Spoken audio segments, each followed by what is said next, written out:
Peacemakers of Christo. நல்ல உள்ளம் இல்லாமல் அதிகார உள்ளத்தோடு வாழ்கிறாயா? உன் பிள்ளைகளை நீ எப்படி வளர்க்கிறாய்? மத்தேயு சுவிசேஷம் 18வது அதிகாரம் 1வது வசனத்திலே, அந்நேரத்தில் சீடர்கள் இயேசுவை அணுகி, விண்ணரசில் மிக பெரியவர் யார்? நீங்கள் மனம் திரும்பி சிறு பிள்ளைகளை போல் ஆகாவிட்டால் விண்ணரசில் புக மாட்டீர்கள் என உறுதியாக உங்களுக்கு சொல்லுகிறேன் என்றார். ஜெபிப்போம். என் அன்பு நேசரே, ராஜாதி ராஜாவே, பெரியவரே பெரியவரே பெரியவரே, பரிசுத்தரே பரிசுத்தரே பரிசுத்தரே, நீர் உலகத்தை எல்லாம் ஆட்சி செய்கிற தேவன் ஐயா. எங்கள் உள்ளத்தை எல்லாம், வாழ்வை எல்லாம், எண்ணங்களை எல்லாம், ஆலோசனைகளை எல்லாம் ஆட்சி செய்கிற தேவன் நீர்தான் சுவாமி.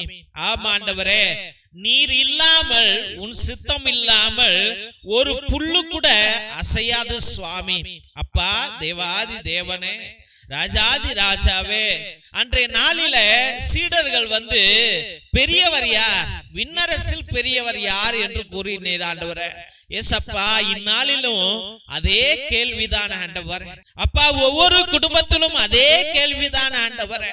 கணவன் சொல்லுகிறான் நான் தான் பெரியவன் என்று, மனைவி சொல்லுகிறாள் நான் தான் பெரியவள் என்று, தந்தை சொல்லுகிறான் நான் தான் பெரியவன் என்று, தாய் சொல்லுகிறாள் நான் தான் பெரியவன் என்று, மாமியார் சொல்லுகிறாள் நான் தான் பெரியவன் என்று, மருமகள் சொல்லுகிறாள் நான் தான் பெரியவன் என்று.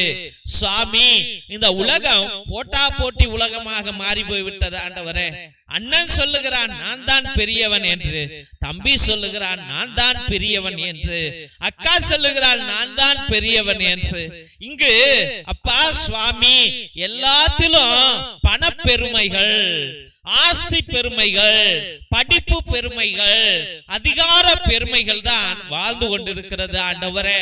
அப்பா, நான் தான் பெரியவன் என்று நிரூபித்துக் கொள்ள மற்றவர்களை அடித்து, அவமானப்படுத்தி, திட்டி ஆண்டவரே, அவர்களை பேசாமல் புறக்கணித்து, விரட்டி விட்டு, சண்டை போட்டு, பயங்கரமான வார்த்தைகளால் அவர்களை அவமானப்படுத்தி, ஆண்டவரே, கோர்ட்டு கேஸ் என்றும், ஆண்டவரே, சொத்துகளுக்காகவும் பணத்துக்காகவும் கொலைகளை செய்து கொண்டோம் வாழ்கிற உலகமாக இந்த உலகம் மாறி போய் விட்டது ஆண்டவரே.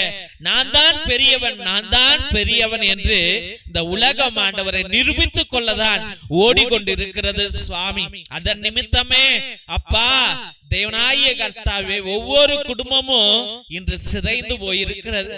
ஒவ்வொரு மனிதனும் இன்று அவதிப்பட்டு கொண்டிருக்கிறார். பல நோய்களுக்கு அவதிப்பட்டு, பல பிரச்சனைகளுக்கு அவதிப்பட்டு வாழ்ந்து கொண்டிருக்கிறான் சுவாமி. ராஜாதி ராஜாவே, என் நேச பிதாவே, நான் தான் பெரியவன் என்று இந்த உலகம் மட்டும் நினைப்பதில்லை. அவர்கள் பெற்றெடுத்த பிள்ளைகள் கூட இன்று அதே கர்வத்தில், ஆணவத்தில் தான் வளர்க்கப்படுகிறார்கள் சுவாமி. பெற்றோர்களாகிய நாங்கள் ஆண்டவரே எத்தனையோ பிள்ளைகள் பார்த்திருக்கிறோம் சுவாமி. ஆண்டவரே, பெற்றோர்களே தங்களுடைய பிள்ளைகளுக்கு ஆண்டவரே விஷத்தை ஊட்டி வளர்க்கிறார்கள் ஆண்டவரே. அவனோடு பேசாத, அந்த ஜாதியோட சேராத, அவனோட சேராத, அங்கு போகாத, இங்கு போகாதே, பொறாமை கொள், நீ சீண்டு மற்றவர்கள் என்ன செய்து விட முடியும் என்று பலவிதமான விஷங்களை பிள்ளைகளுக்கு ஊட்டி வளர்க்கிறார்கள். நீர் சொன்னீர் ஐயா, சிறு பிள்ளைகளை போல மாறாவிட்டால் நீங்கள் விண்ணரசுக்குள்ளாய் நுழையவே மாட்டீர்கள். ஏனால் தேவனே, இன்று சிறு பிள்ளைகளுடைய மனசுல விஷங்களும் பகைகளும் காமங்களும் மோகங்களும் தான் அதிகம் ஆண்டவரே. அப்பா, சிறு பிள்ளைகள் மத்தியில பக்தி இல்லை ஆண்டவரே, பரிசுத்தம் இல்லை, உன்னதம் இல்லை, உண்மை இல்லை, நேர்மை இல்லை, பாசம் இல்லை, அமைதி இல்லை ஆண்டவரே. ஒரு தாயானவள் சொல்லுகிறாள், 12 வயதுடைய மகளானவள், ஐயோ அவள் பேயை போல ஆடுகிறாளே சுவாமி, நான் என்ன செய்வதென்று தெரியவில்லை, என்னை போடி என்று சொல்லுகிறாள், வீட்டில் அடங்காமல் திரிகிறாள் என்று அந்த தாயானவள் கண்ணீர் விட்டாள். ஆண்டவரே, என் தெய்வ கர்த்தாவே, என் மீது மனமிறங்கும் ஐயா. தெய்வமே, என் குடும்பம் எதை நோக்கி செல்லுகிறது ஐயா? தேவனே, இன்று நீ நம்ம பெரியவன், நம்மள்ட்ட காசு இருக்குது, சொத்து இருக்குது, என் பிள்ளைங்களுக்கு நான் ஊட்டி ஊட்டி வளர்த்த ஆண்டவரே. ஆனால் இன்று அதுவே அபாயமாக மாறி போய் விட்டது. என் மகனும் என் மகளும் சொத்துக்களை பிடித்துக் கொண்டார்கள், எங்களை விட்டு விட்டார்களே ஐயா. சுவாமி, எங்கள் பாவங்களை மன்னிங்க ஐயா, எங்கள் பாவங்களை மன்னிங்க சுவாமி. ஏசப்பா, என் பிள்ளைகள் எனக்கு வேண்டும் ஆண்டவரே. இயேசுவே, இன்று நான் தான் பெரியவன் பெரியவன் என்று நான் கற்றுக் கொடுத்ததனால் என் பிள்ளையும் அதே எண்ணத்துல தான் உலகத்துக்குள்ளாய் ஓடிக்கொண்டிருக்கிறான் ஐயா. ஆண்டவரே, அவனை நிரூபித்துக் கொள்ள அவன் அல்லாடுகிறான், போராடுகிறான் சுவாமி. அரசியலிலும் அதிகாரத்திலும் தொழிலிலும் வியாபாரத்திலும் ஆண்டவரே அவன் பெரியவன் என்று நிரூபித்துக் கொள்ள குடும்பத்தை விட்டுவிட்டு ஓடுகிறான், மனைவியை விட்டுவிட்டு ஓடுகிறான், பிள்ளைகளை விட்டுவிட்டு ஓடுகிறான் சுவாமி. இந்த உலகம் எல்லாமே ஆண்டவரே நான் தான் பெரியவன் என்று நிரூபித்துக் கொள்ள ஓடிக்கொண்டிருக்கிறது சுவாமி. நீர் பெரியவர், இந்த உலகத்திலே உன்னதர், இந்த உலகத்திலே நீர் தான் பரிசுத்தர் என்று நாங்கள் மறந்து போய்விட்டு நாங்க தான் பெரியவங்கன்னு ஓடிட்டு இருக்கிறோம் ஆண்டவரே. நாங்கள் பெரியவர்கள் இல்லை ஆண்டவரே, நாங்கள் பாவப்பட்ட மனிதர்கள் சுவாமி. ஏசப்பா, இந்த உலக மாயத்தில் விழுந்து ஆண்டவரே மயங்கி போய் கிடக்கிறோம் ஆண்டவரே.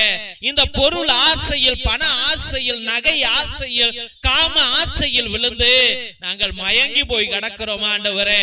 ஆமாப்பா, அதன் நிமித்தமே நான் தான் பெரியவன் என்று சொல்லுகிற உலகமாக இது மாறி போய் கிடக்கிறது ஆண்டவரே. ஏசப்பா, தாழ்மை குணத்தை கொடுங்க ஆண்டவரே. நீர் மகா பெரியவர் இருந்த போதிலும் உன்னையே தாழ்த்தி சிலுவையில் ஆண்டவரே அறையப்பட்டீர் ஐயா.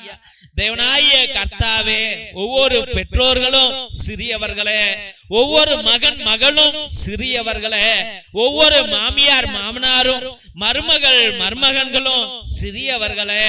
அப்பா, நாங்கள் சிறு புழு ஆண்டவரே. நாங்களே ஆண்டவரே ஒரு சின்ன பூச்சி கடிச்சாலும் செத்து போவோம் ஆண்டவரே, சின்ன பாம்பு கடிச்சாலும் செத்து போயிரும் ஆண்டவரே, சின்ன கொசு கடிச்சாலும் எங்களால தாங்கிக்க முடியலையே. அப்புறம் எப்படி அப்பா நாங்கள் பெரியவர்களாக மாற முடியும் சுவாமி?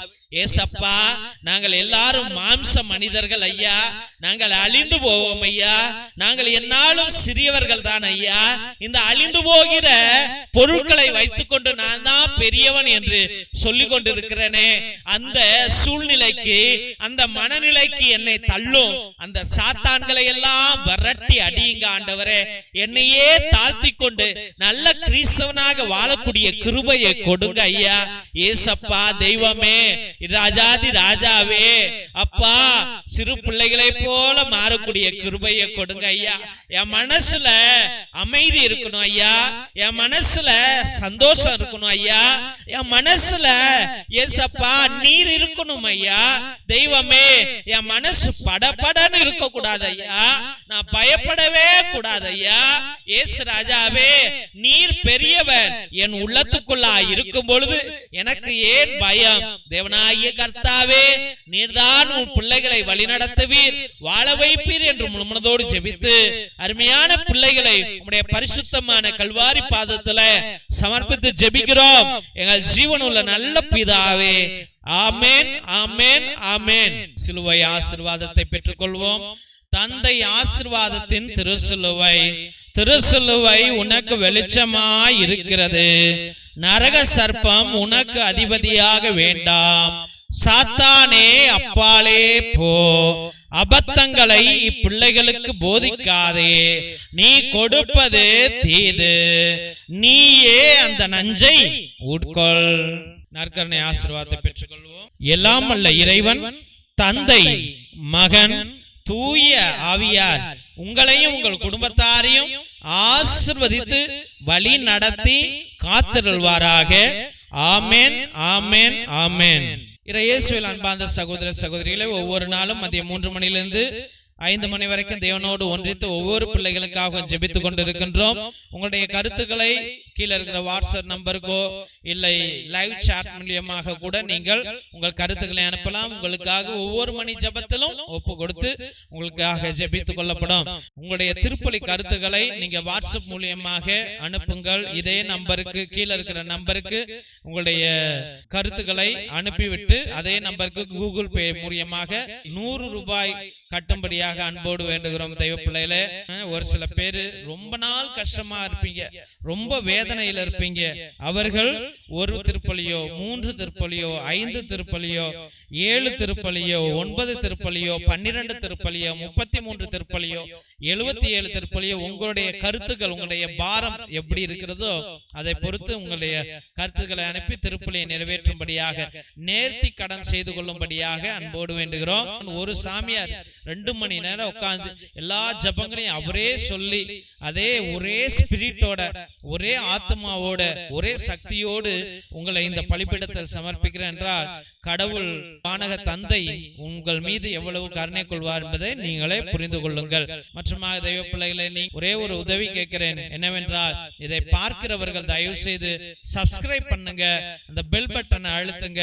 உங்களுடைய கருத்துக்களையும், இந்த பிரேயர் நல்லா இருக்குதா, நல்லா இல்லையா என்று கூட நீங்கள் சொல்லலாம். அப்படியெல்லாம் நீங்க சொல்லும் போதுதான் எங்க ஃபாதர்ஸும் இதை ஆர்வப்படுத்தி உற்சாகப்படுத்தி இன்னும் நல்லா செய்யுங்க ஃபாதர் அப்படி என்று சொல்வார்கள். இல்லை என்றால் பிள்ளைகளே, இது யாரும் விருப்பப்படல ஃபாதர், நிப்பாட்டினுங்க என்று சொல்வார்கள். இவ்வளவு கரண்ட் பில்லு, இவ்வளவு computer bill, camera bill, net bill எல்லாம் வேஸ்ட் ஆகி போயிடும், எல்லாத்தையும் நிப்பாட்டிட்டு போயிடும். அதனால உங்க கையில ஒப்பு கொடுக்கிறார் ஆண்டவர். இதை உங்களுடைய வாட்ஸ்அப் ஸ்டேட்டஸ்ல வைங்க, பேஸ்புக்ல வைங்க, வாட்ஸ்அப் குரூப்ல இதை பகிரும்படியா அன்போடு வேண்டுகிறோம். மற்றும் தெய்வ பிள்ளைகளே, நாங்கள் எத்தனையோ ஏழை எளிய பிள்ளைகளுக்கு, அனாதை பிள்ளைகளுக்கு, உடல் ஊனமுற்ற பிள்ளைகளுக்கு உதவி செய்து கொண்டிருக்கிறோம். உங்க பிள்ளைங்க பயன்படுத்தின பழைய டிரெஸ்ஸுகள் ஏதாவது இருந்தால், ட்ரௌசரு, டிஷர்ட்டு, பேண்ட், ஸ்வெட்டரு, இது போல ஏதாவது நிறைய பொருட்கள் வச்சிருப்பீங்க, சுடிதார் அப்படி எல்லாம் வச்சிருப்பீங்க.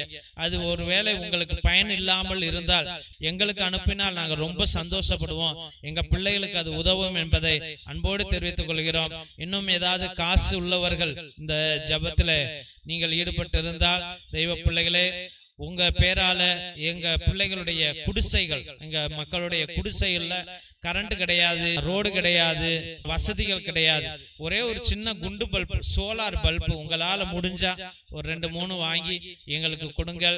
உங்க பேரால ஒரு 2-3 வீட்டுல விளக்கு எரியும் என்பதை அன்போடு தெரிவித்துக் கொள்கிறோம். மற்றும் தெய்வ பிள்ளைகளை, மிரக்கல் ஆயில் எவ்வளவோ நோய்களையும் வலிகளையும் அகற்றி கொண்டிருக்கிறது. அதை நீங்களும் வாங்கி பயன்படுத்துங்கள். நிச்சயமாக, கச்சிதமாக எழுதி வேணாலும் கொடுப்பேன். உங்க ஆயுசு, நாளைக்கே சாவு போறீங்கனாலும் உங்க ஆயுசை ஏத்தி வைக்கும், கூட்டி வைக்கும் அந்த மிரக்கல் ஆயில். அப்படிப்பட்ட ஆயில் அது. ஏனென்றால் என் தந்தையானவர் 4 வருடங்களாக மரண படுக்கையில் தான் இருக்கிறார். ஹாஸ்பிட்டலுக்கெல்லாம் கூட்டிட்டு போனதே கிடையாது. இந்த மிரக்கல் ஆயில் தான் அவரை காப்பாத்திட்டு வச்சிட்டு இருக்குது. அதனால நீங்களும் அதை வாங்கி பயன்படுத்துங்கள். மற்றும் ரத்தத்தின் விடுதலை ஜப புத்தகம், இது கட்டு ஜப புத்தகம், இது விடுவிக்கும் ஜப புத்தகம். எத்தனையோ பிள்ளைகள் கட்டுகள்ல குடும்ப வளர்ச்சி கிடையாது, குடும்பம் உடைஞ்சு போய் கிடக்கிறது, பலவிதமான சோதனைகள். இது வாழ்நாள் முழுவதும் உள்ள கட்டு ஜப புத்தகம். அந்த காலத்துல அந்தோனியா தகடு, செபஸ்தியா தகடு நம்முடைய மூதாதையர்கள் வைத்து எல்லா சாத்தான்களையும் விரட்டி அடித்ததை போல, குடும்பத்துல சமாதானம் வந்ததை போல, அதில் உள்ள ரகசிய ஜபங்கள் கொண்ட புஸ்தகம் இது. அதனால் இதை வாங்கி நீங்கள் பயன்படுத்தும்படியாக அன்போடு வேண்டுகிறோம் தெய்வ பிள்ளைகளே.